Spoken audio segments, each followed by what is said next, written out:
Welcome back. You are watching Showdown, and our first showdown is between Labor MP Michael Danby and Liberal MP Josh Frydenberg. Gentlemen, welcome to the program. I've got a pair of Victorians, so before we get to the sport of politics, let's start with the politics of sport. Jobe Watson, should he have his Brownlow medal taken away, and should he be suspended even though he didn't know what he was taking, but his club did? Well, I don't want to preempt any decisions that the authorities will make in this area, but clearly we want everyone to play by the rules, even our champions. So I think, Jobe Watson has an important role in the community. Many young kids look up to him, and he should always play by the rules. And I'm not an Essendon supporter, I'm a Carlton supporter, but it applies equally to both parties. You think he should play by the rules? Absolutely. You're sitting on the fence. What about you, Michael Danby? Come on, whether it's Mr Milne, I'm a St Kilda supporter, or the said gentleman who took the injections without knowing what they were. These guys are held on a very high level by all of our young people, and it's such a sport for families.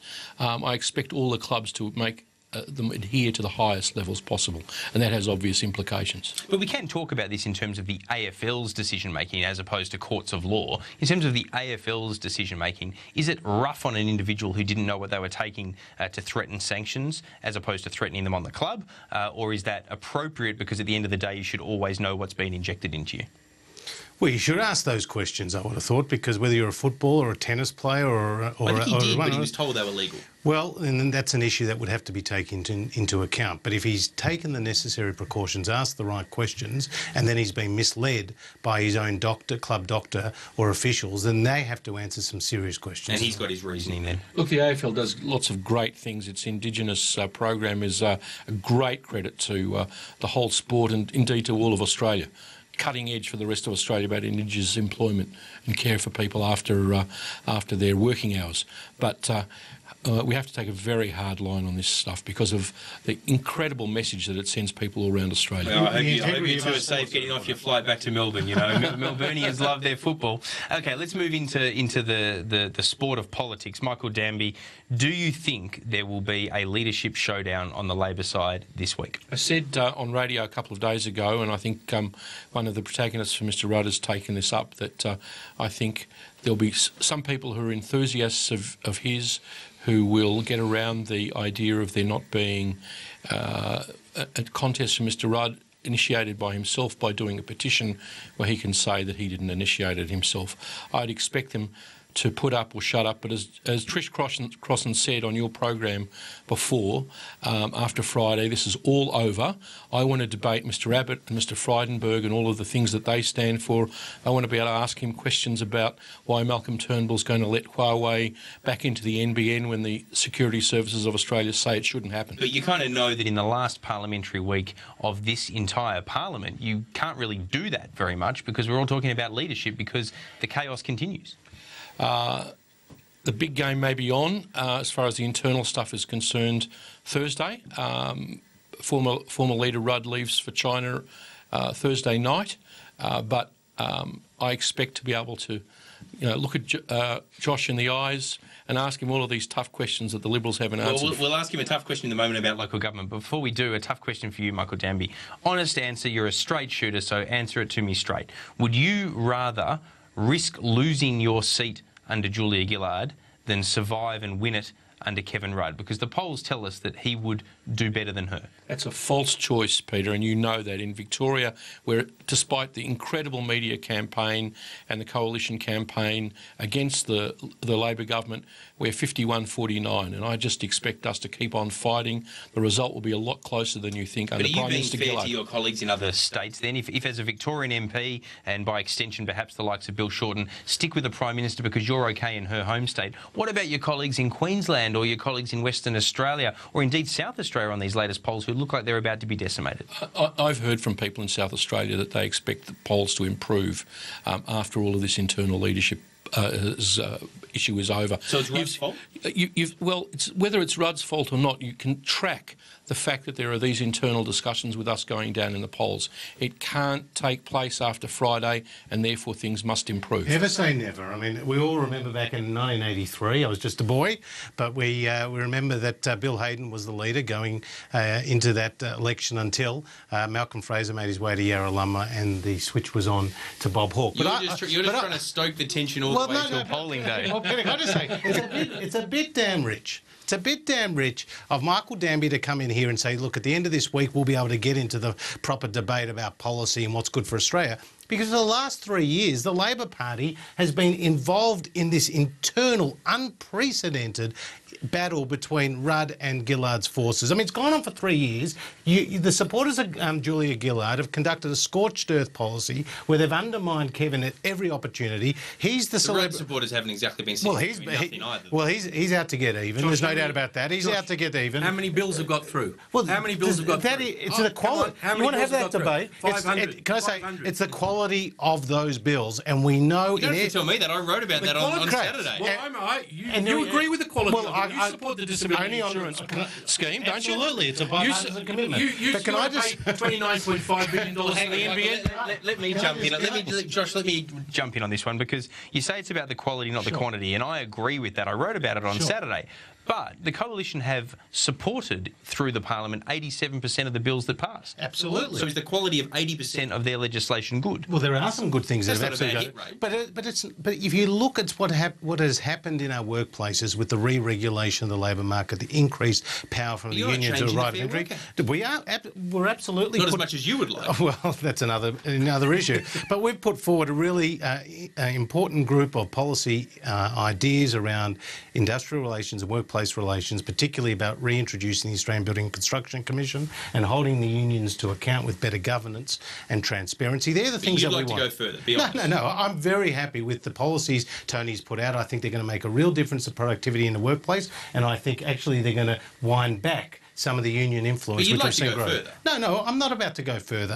You'd like to. No, I have said in the past that the Labor Party's re-regulation of the union movement, the fact that Bill Shorten, the former National Secretary of the AWU, is the Minister for Industrial Relations, and Kathy Jackson called him Dracula in charge of the blood bank as the former union head, now running industrial relations, he's says already it all. running against Bill Shorten. We have 5% unemployment in Australia. 50% of young people 50% of young people in Barcelona are unemployed. We have 3% economic growth, 3% inflation. But we know Barcelona, be fair. We're doing the best of any country in the world. Australia's a great country. What are you guys complaining about so much? The terrible strike level, or why do you want to take control of workplaces and reintroduce work choices, Josh? Why? Michael Danby, let me ask you about unemployment. It's not justified by the circumstances. Let me ask you about unemployment, because the government does like to crow about it being around 5%, and that is obviously low, particularly by world standards. But we are unique, 5.5, all right. But underemployment, according to the Australian Bureau of Statistics, is much higher. It's above 15%. Now, and youth unemployment. Underemployment, before you even get to youth unemployment, that's a concern, isn't it, in an economy? People who want to work more, closer to full-time, but can't. 15% of people. So are you saying that we should make sure that every young Australian who wants a job should be able to get it and it should be properly advertised for? Well, workplace relations. Is this an argument for the change in the 457s? Workplace relations. Peter, you're making the arguments for me. Well, yeah, someone's got to help you guys out. Let's be honest. Let's have a debate anyone about that can help out, you've got to get on board. But the issue is that workplace relations reform is not an unreasonable thing. It's a matter of whether they go too far, like Josh wants to, or whether they go down the path that Tony Abbott wants to. Well, Josh certainly wants to go too far. So does the young Turk element in the Liberal Party that will probably be dominant after the next election when they, to their surprise, lose. They'll want to reintroduce work choices. Jamie Briggs and he are this hardline faction. Right, well, we know that. We've moved on far too quickly from the Labor Party leadership, Michael Danby. Let's get back to it, because that is the big issue in Canberra this week. Now, is it really over at the end of this sitting week? Because Josh is trying to stoke it here on Showdown. It's much wider than that, though. I've had plenty of Rudd supporters tell me in recent days that it ain't necessarily over at the end of this week. Now, I can't believe that, because everybody thought it was over in March. Here we are in June. They're now giving examples like what Josh Frydenberg did about Hawke's removal of Hayden on the eve of the election. Is this serious? Is this an issue that you're going to face all the way up to polling day? Look, the nobles revolted against King John and sought certificates back in the 12th century. Of course, there are precedents that go back right to the beginning of time. But any sensible person would say, as Trish Crossan, a Rudd supporter, said, after Parliament gets up, this is over. Come on, we really want the Australian people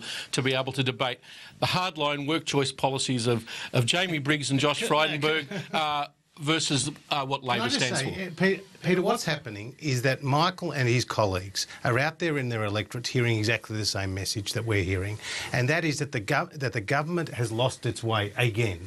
And we're seeing rising unemployment, we're seeing lower productivity, we're seeing massive amounts of projects in foreign investment disbanded and postponed, which is costing a lot of jobs. But what are you guys going to be able to do if you do win? Because at the end of the day, well, we're talking about that later in the show. Don't get ahead of yourself. We've got Nick Champion and Jamie Briggs to talk about the car industry. Cut out. What are we going to do? But how are you going to be able to pay for new initiatives when Labor has put into the forward estimates their own plan? Now, you might unwind some of the education, but you won't unwind the NDIS. I'm going to challenge the premise of your question. You're saying pay for new initiatives. What we're about is lifting regulation out of the economy, freeing up the employers of Australia to actually go out and do what they do best. Well, in terms of regulation, environmental impact statements. We do not want federal, state and local environmental impacts. We want a one-stop shop. That's going to save many millions of dollars for big resource projects and environmental approvals. That's one example. You know, the carbon tax. Common denominator on environmental impact statements. Can I just say, on small business, we've seen hundreds of thousands of jobs being lost in small business. When I go out into my electorate, they tell me about the carbon tax and their electricity bills. We're going to get rid of that. Automatically, 10% of people's electricity bills. That's what we're going to do. The mining tax is a disincentive to foreign investment and to domestic investment. I heard it when I travelled to Japan recently. They raised these issues directly with you. That's what we're going to do. Workplace relations, we've got a set of considered reforms. And at the end of the day, we want to pay back your debt. You've run successive deficits, the biggest budget deficits in the history of Australia. You're sucking the life out of this debate about the Labor Party leadership. We're running out of time. Well, let's get it to policy. You know, if you had an income of $100,000 and you had a $10,000 MasterCard debt, don't tell me you couldn't pay it back, Josh. I'm sure you could. That's Australia's position. We're not like the Italians or the Japanese with 200% or 170% of debt to GDP. Come on. Michael Danby, in fairness, all the projections are that our debt has risen at comparative levels to what it has risen in other parts of the world. It's just that we started so low from the Howard Costello era. It's still very, very manageable. But that's a reason to worry, isn't it? Well, that's why we've got such low unemployment, because Wayne Swan and the Federal Treasury had the wisdom to say that we should spend money during the GFC to keep Australians employed. And we did it via the much maligned school building program, the opening of which every school he opened in his electorate, as I did in mine. Yeah, well, come on, Josh, he'll admit it that he went to all the school openings in his electorate, which the Liberals denigrated. But it was fantastic for unemployment. It was exactly the right thing to do. I'll tell you one thing that Sky did this week, Peter, that amazed me, was the interview that Paul Kelly had with Stephen Conroy. I didn't know that the Liberals were going to... I was sitting next to him. I didn't know... Well, sorry, you chopped liver. But I didn't know the Liberals were going to spend $29.5 billion on their second-rate copper broadband network, and we're only going to spend $30.4. What's the difference? You've got to have a first-class network and to have a second-rate one. What are you doing, you guys? What are you doing? You've got to talk to your communications minister more openly. You're both Gillard backers. I'm surprised. If it was one Rudd backer, one Gillard backer, that'd make more sense that you didn't know that. But Stephen Conroy's in your team. He's in your state. Stephen put it in such stark terms, and it came out, and Paul Kelly just had no words to say. You couldn't defend Turnbull on that, could you? You've got Stephen Conroy, you've got Craig Emerson, you've got Wayne Swan, you've got Peter Garrett, all out there saying we cannot work under Kevin Rudd. You've got Kevin Rudd supporters like Laura Smythe and Darren Cheeseman and Richard Miles and Stephen Jones all saying it's time to bring it on. This is what the public are sick and tired of. Let me jump off the back of that, because we're almost out of time, gentlemen. But final question to you on this, Michael Danby. I mean, at the end of the day, if you do find a way to win the next election, or even if you don't, the assumption is that Kevin Rudd either way wins his seat. That's what everyone tells us. What happens to him after the election? You can't have him floating around the parliament in opposition or in government after the kind of chaos of the last 3 years. Well, in the long term, Kevin is a great asset for Australia. And I think whether a Liberal or a Labor government, he would be a great ambassador to China. I'm very serious about this. I'd point him right now. He's going there on Thursday like Kim Beazley is an adornment to Australia in Washington. I think Kevin Rudd would be a fantastic. Do you really think he's worth tongue in cheek? No, I'm not. I think I think both of them. Absolutely not. People have some wisdom in politics beyond their individual dislikes. He and called the likes. Chinese rat effings, right? And Michael, as the chairman of the Foreign He knows Affairs more Board. about China than any of us. Okay. Gentlemen, you are now going to have to continue this debate off air because we are out of time. Michael Danby and Josh Frydenberg, thanks for joining me on Showdown. Appreciate your company. Thanks, Peter. Thanks, Michael. Be sure and stay